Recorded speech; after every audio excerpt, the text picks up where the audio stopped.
यह कहा गया है कि अगर आप 12 लाख तक का इनकम कर रहे हो तो आपको टैक्स देने की जरूरत नहीं है। अच्छा। क्या वाकई में ये बात सही अच्छा। है या गलत है? क्योंकि एक स्लैब भी बना दिया गया है कि 4 लाख से अगर आप 8 लाख तक कमा रहे हो तो आपको 5% देना होगा, 8 लाख से अगर 12 लाख तक कमा रहे हो तो आपको 10% देना होगा। तो फिर ये क्या है? तो इस वीडियो के माध्यम से आप ये सब कुछ समझ जाओगे और आपको क्लैरिटी भी मिल जाएगा कि क्या वाकई में 12 लाख तक टैक्स फ्री है, और है तो कैसे है, क्यों है, फिर ये स्लैब क्या है, सब कुछ डिटेल्स में बताऊंगा। दोस्तों, इस बार का ये वीडियो देखना आपको काफी जरूरी है, क्योंकि इससे आप इनकम का वो समझ जाओगे कि मेरा इनकम कैसे हो रहा है, इसमें मुझे किस टैक्स स्लैब में आता है। और खासकर अगर आप आईटीआर नहीं भर रहे हो अभी तक, तो आप इस बार से आईटीआर जरूर भर लेना। आप 2 से 3 लाख ही क्यों ना कमाते हो, सर आप आईटीआर भरना। और इसके लिए मैं इसी चैनल के माध्यम से आपके लिए एक इंफॉर्मेशन ला दूंगा कि आपको आईटीआर कैसे भरना है। और मैं देखता हूं कि कोई मुझे ऐसा व्यक्ति मिल जाए जो रेफरेंस दे सके आईटीआर भरने के लिए और आपसे कम चार्ज करे, क्योंकि मार्केट में जो सीए है वो करता हूं काफी अच्छा खासा पैसा ले लेता है। तो यहां मैं उससे 50% के डिस्काउंट के साथ आपको आईटीआर भरवा दूंगा। इसके लिए मैं हूं। और आईटीआर इसलिए भी जरूरी है कि सर आप मान लो लॉन्ग टर्म में आप 2 से अलग अलग सालों में पैसा कमाते हो तो आपके पास एक सबूत रहता है। किसी साल में ज्यादा पैसा आ गया तो नहीं, मैं पिछले साल में इतना भरा हूं आईटीआर, ये मेरा इनकम का सोर्स है।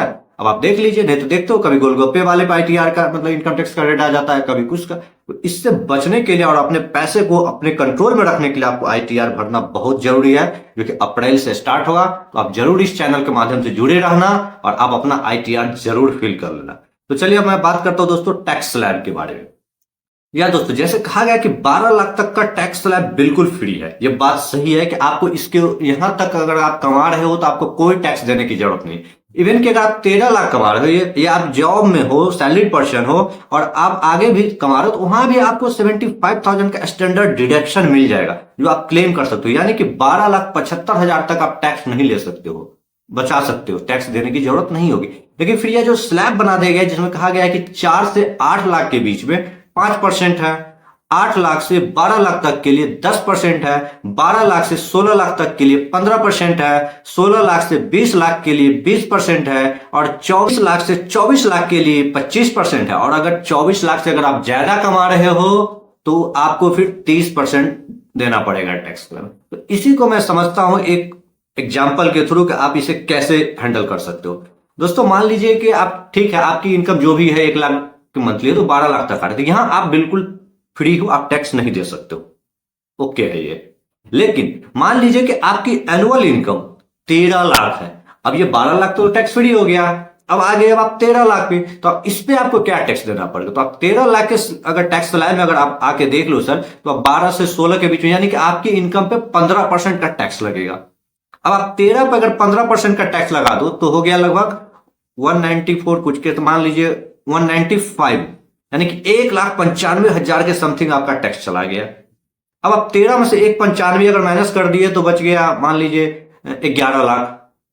अब 11 लाख राउंड फिगर में बच गया। तो अब आप सोचोगे यार 12 लाख तो कमा रहा है तो उसको तो टैक्स ही नहीं देना पड़ा, मैं 1 लाख करा तो मैं तो उससे नीचे आ गई, ये तो फिर मेरे लिए दिक्कत वाली बात हो गई। अब तो मैं, मेरे लिए तो 1 लाख ज्यादा कमाना मेरे लिए भारी पड़ गया, क्योंकि मुझे 12 लाख से नीचे ला दिया। तो यही कंफ्यूजन को दूर करना है, क्योंकि ये ऐसा नहीं है। अब यहां से आपका टैक्स का स्लैब चेंज हो रहा है। जैसे ही आप 13 में पहुंचे ना 12 से ऊपर, तो आपको अलग तरीके से टैक्स लग जाएगा। तो अब मान लीजिए कि अब आप 12 लाख से ऊपर 13 कमा रहे, तो सर आपको पहले यह है कि 0 से लेकर 4 लाख तक के बीच में आपको कोई टैक्स देने की जरूरत नहीं है। तो यहां 4 लाख रुपए आपका सीधा माइनस हो गया। अब आप 4 लाख से 8 लाख तक के बीच में आपको 5% का टैक्स देना हो, यानी कि अब आपका जो 4 लाख बचाना उसमें आपको 5% टैक्स देना, उसमें आपको 20,000 का टैक्स स्लैब बन जाएगा। फिर आप 8 लाख से 12 लाख तक के रेंज में आपको देखिए तो वहां आपको 10% का टैक्स देना होगा। तो फिर यहां भी आपका 4 लाख बचा, उस पर भी आपको 10% जो टैक्स देने के हिसाब से बनता है 40,000 रुपया। अब 12 लाख से 13 लाख तक के बीच में अब आपका 1 लाख एक्स्ट्रा हो रहा है सर।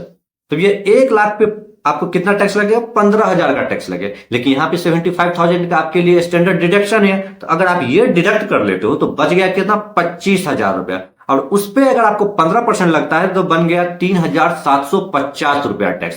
तो ये तीनों को अगर आप टैक्स स्लैब बना दो सर, तो 63,750 रुपया आपका टैक्स बना। यानी कि अब अगर 13 लाख रुपया कमा रहे हो तो आपको टैक्स कितना देना रहा? 63,750 रुपया। इस प्रकार से 12 लाख से ऊपर के रेंज में आ गए। तो ये है टैक्स स्लैब का मेन डिफरेंस जो आपको समझना चाहिए, क्योंकि अगर आप ये नहीं समझोगे तो फिर आपको कंफ्यूजन रहेगा। तो इस वीडियो के माध्यम से आप समझ गए हो कि 12 लाख का जो टैक्स स्लैब है वो क्या है, ये 4 लाख से 5 लाख तक का टैक्स स्लैब है वो क्या है। और अंत में फिर मैं यही कहूंगा कि आप जितना भी रुपया कमा रहे हो, 2 लाख से 3 लाख अगर साल का आपका अगर इनकम है, तो आप जरूर इनकम आईटीआर फाइल करना। और आईटीआर फाइल करने के लिए आप इस वीडियो के माध्यम से अप्रैल से आप मुझसे जुड़ सकते हो। मैं आपके लिए एक आईटीआर फाइल करवाने का सारा व्यवस्था करके रखूंगा। तो दोस्तों, अगर ये वीडियो आपको पसंद आया और आपने इस इनकम टैक्स की स्लैब को बढ़िया से समझ लिया, तो ये आपके लिए बेस्ट इंफॉर्मेशन है, क्योंकि आपके मन में एक क्लैरिटी खत्म हो गई। क्योंकि अभी तक ये था कि ये चल रहा था ना कि 12 लाख तक फ्री है और ये क्या है, तो फिर मैं इसे कैसे समझूं। तो उम्मीद करता हूं कि आप इस वीडियो को समझ गए हो, और अगर आप समझ गए हो तो इस वीडियो को लाइक कर लेना, इस चैनल को सब्सक्राइब कर देना। फिर मिलते हैं किसी नए वीडियो के साथ। Bye bye.